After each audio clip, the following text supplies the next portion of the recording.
Bienvenue dans mon podcast quotidien de science-fiction, où chaque jour je vous emmène dans des mondes extraordinaires, où nous explorerons des œuvres littéraires, racontant des histoires fascinantes qui ont été écrites tout au long de notre histoire.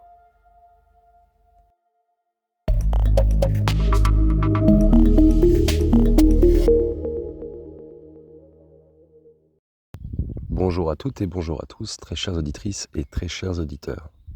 Bienvenue aux nouveaux abonnés, je vois que la chaîne grandit de plus en plus, c'est super cool. Et merci à tous ceux qui sont déjà là, de votre fidélité, ça fait vraiment plaisir. On va continuer donc notre série d'exploration sur les trous noirs. Donc là, on va parler des disques d'accrétion et des jets relativistes. C'est le 13e épisode si je ne me trompe pas. Et donc cet article en fait va être un peu plus court, hein. Il va durer je pense 15-20 minutes. Parce que dans les points que je vais aborder, on va y revenir en fait plus tard dans le sommaire. Donc si vous jetez un coup d'œil dans la description, vous verrez qu'on aura l'occasion d'en reparler plus précisément. Mais j'ai quand même créé un article, on va dire, qui est assez dense selon moi. Et il y aura pas mal d'informations. Vous allez voir, c'est quand même, ça reste de toute façon très intéressant. Et on commence de suite. Alors, les disques d'accrétion et jets relativistes, donc des événements et phénomènes associés. Donc c'est en fait les disques d'accrétion et les jets relativistes sont donc deux phénomènes fascinants qui sont observés en astrophysique, particulièrement autour des objets compacts comme les trous noirs, les étoiles à neutrons et puis les naines blanches. Ces phénomènes en fait sont cruciaux pour comprendre comment la matière se comporte dans des conditions extrêmes de gravité et de vitesse. Et on va explorer donc ce concept de manière pédagogique. On va essayer de faire ça tranquillement. Donc les disques d'accrétion, imaginez un balai cosmique ou d'étoiles, du gaz et des poussières interstellaires dansent autour d'un maestro invisible. Gouverné par la force implacable de la gravité, ce spectacle est celui des disques d'accrétion. C'est l'un des phénomènes les plus captivants de l'univers. Et ces disques se forment autour d'objets compacts tels que des trous noirs, des étoiles à neutrons ou des naines blanches qui, par leur gravité colossale, attirent la matière environnante dans une valse spirale. Ensuite, j'aime bien le dire, la danse de la matière. La matière, en fait, en s'approchant de ces objets compacts, ne chute pas directement vers eux, mais entre en orbite, créant progressivement un disque tourbillonnant. Ce comportement s'explique par le principe de conservation du moment angulaire que j'ai déjà parlé, et c'est un concept fondamental de la physique qui régit les mouvements des corps dans l'espace. Donc s'il y a des mots que vous ne comprenez pas, je vous invite à regarder les épisodes précédents car j'en parle plus précisément. À l'image en fait d'un patineur qui tourne sur lui-même et accélère sa rotation en ramenant ses bras, eh bien la matière en mouvement vers l'objet compact accélère et s'aplatit en un disque en raison de la conservation de son élan. On a le creuset cosmique. À mesure en fait que de nouvelles particules de matière sont capturées et s'ajoutent au disque, la densité et la friction entre les particules augmentent. Cette friction en fait transforme l'énergie cinétique de la matière en chaleur qui chauffe le disque à des températures phénoménales, parfois des millions de degrés. Et à cette température, le disque brille intensément, qui émet aussi donc un spectre de rayonnement. Alors c'est soit des ondes radio ou des rayons X. Ces rayonnements en fait sont si puissants qu'ils peuvent être détectés à des milliards d'années-lumière de distance et qui offrent donc aux astronomes des indices précieux sur la présence et la nature des objets compacts qui animent ces disques. Alors, une fenêtre sur l'invisible, car les disques d'accrétion sont particulièrement intéressants pour les astronomes, car ils permettent d'observer indirectement les objets compacts eux-mêmes, souvent invisibles. Par exemple, bien que les trous noirs n'émettent pas de lumière, les disques d'accrétion qui les entourent émettent des rayonnements intenses, trahissant leur présence. Ces observations fournissent des informations cruciales sur la masse, la vitesse de rotation et même la composition de ces objets mystérieux.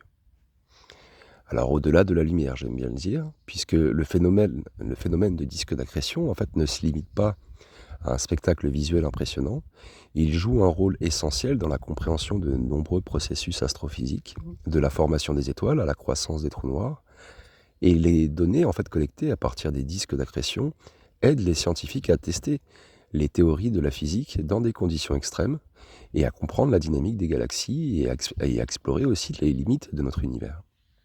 Donc vous voyez, les disques d'accrétion ne sont pas seulement des phénomènes astronomiques fascinants, c'est des laboratoires cosmiques où se jettent les forces fondamentales de l'univers.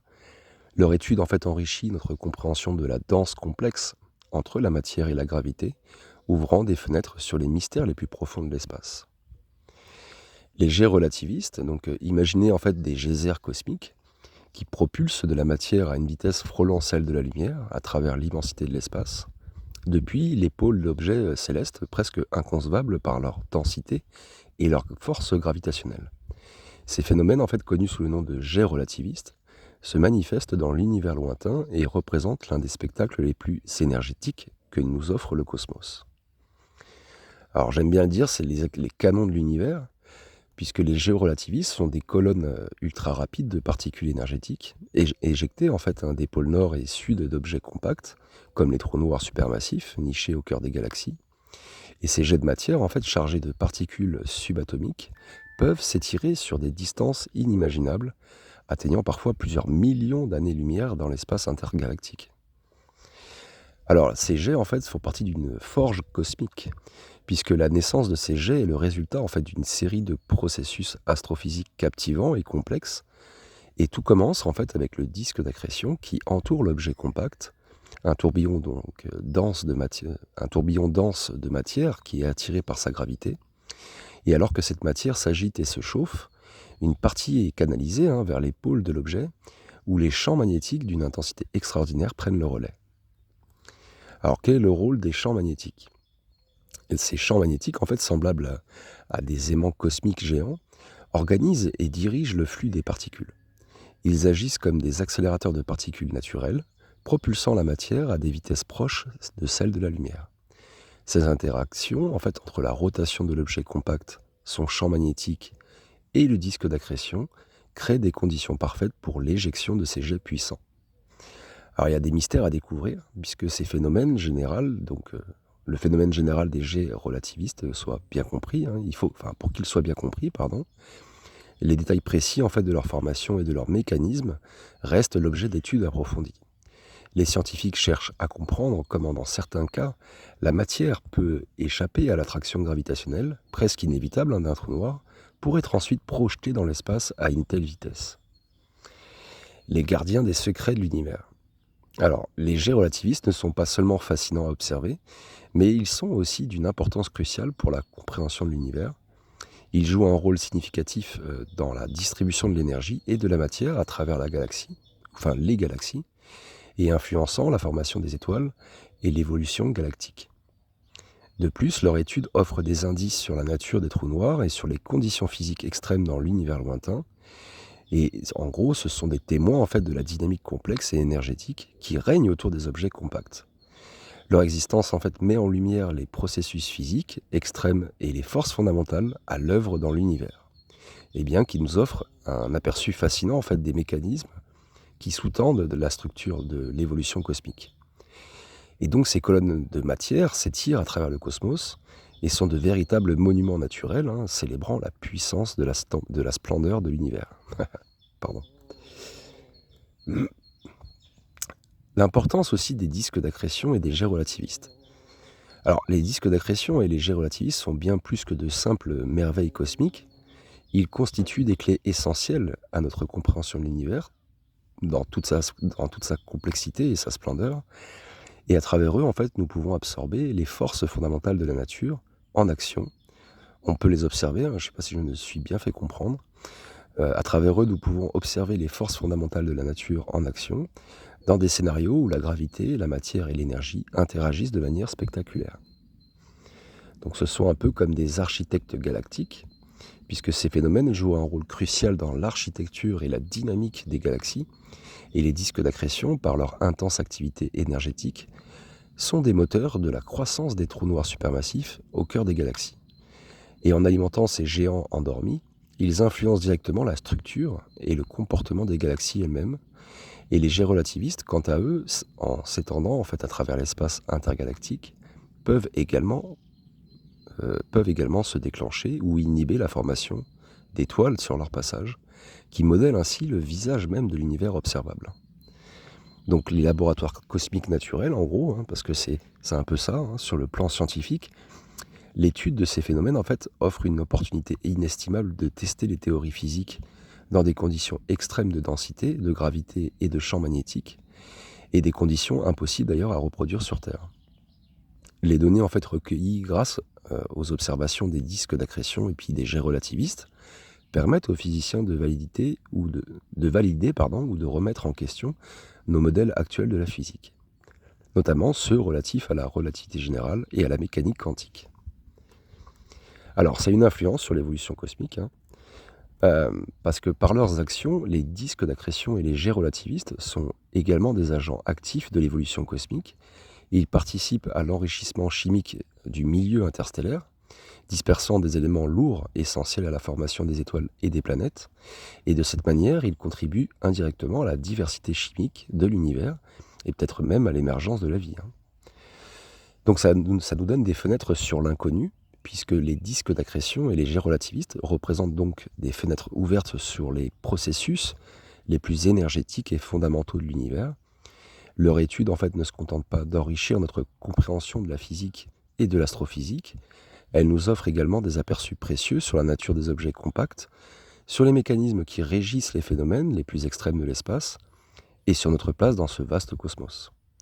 Donc ces phénomènes ne sont pas simplement en fait des curiosités ou des anomalies cosmiques, ils sont au cœur même de notre quête pour comprendre l'univers et ses lois, et chaque nouvelle découverte nous rapproche un peu plus de la réponse à certaines des questions les plus profondes et fondamentales de l'existence, tout en posant des nouvelles énigmes sur la nature de leur réalité, ou de la réalité. En contemplant l'immensité de l'univers, les disques d'accrétion et les jets relativistes se dressent comme des phares dans l'obscurité.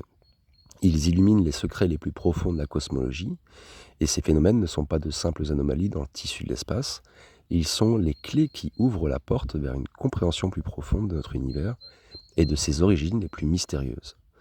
À travers l'étude de ces spectacles cosmiques, nous ne faisons pas simplement progresser notre connaissance de l'univers, nous nous engageons dans une quête, une odyssée à travers le temps et l'espace, cherchant à déchiffrer le langage de la nature elle-même.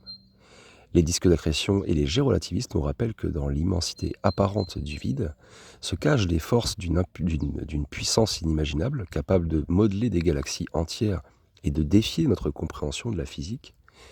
Et ça nous invite à réfléchir sur notre propre existence. Dans un univers capable de créer de tels prodiges, quelle place occupons-nous ? Quel rôle avons-nous à jouer dans cette grande symphonie cosmique ? L'étude des confins de l'espace nous confronte à ces questions existentielles et nous pousse à repenser notre vision du monde et notre place au sein de cet univers mystérieux. Imaginez un futur où notre compréhension des disques d'accrétion et puis de ces jets relativistes aura débloqué de nouvelles technologies, ouvert la voie à des voyages interstellaires, ou même révélé des aspects inconnus de la matière et de l'énergie. Ce futur, aussi lointain soit-il, commence avec notre curiosité et notre désir inextinguible, notre désir sans limite de comprendre l'univers et qui nous entoure.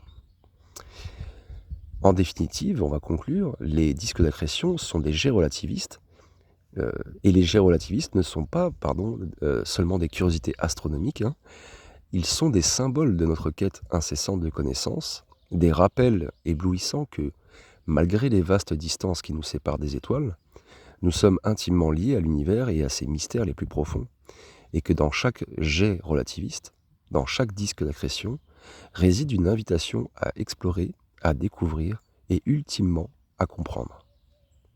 Voilà, j'espère que ça vous a plu, ce petit article. Ma foi, j'ai trouvé qu'il était un peu court, ça fait que 13 minutes, mais l'essentiel est dit. Comme j'ai dit au début de l'épisode, on y reviendra de toute façon sur certains points. Et donc j'espère que ça vous a vraiment plu, ce petit article. Le prochain podcast que je vais faire, donc ça sera les découvertes majeures. Donc on va parler essentiellement des premières images directes d'un trou noir et des découvertes récentes et des avancées technologiques en observation pour les trous noirs. Ce sera, ma foi, déjà un bon point et qui clôturera le point numéro 3 de notre sommaire. Voilà, écoutez, je vous souhaite une très belle journée, une très belle soirée, prenez soin de vous et à bientôt. Ciao.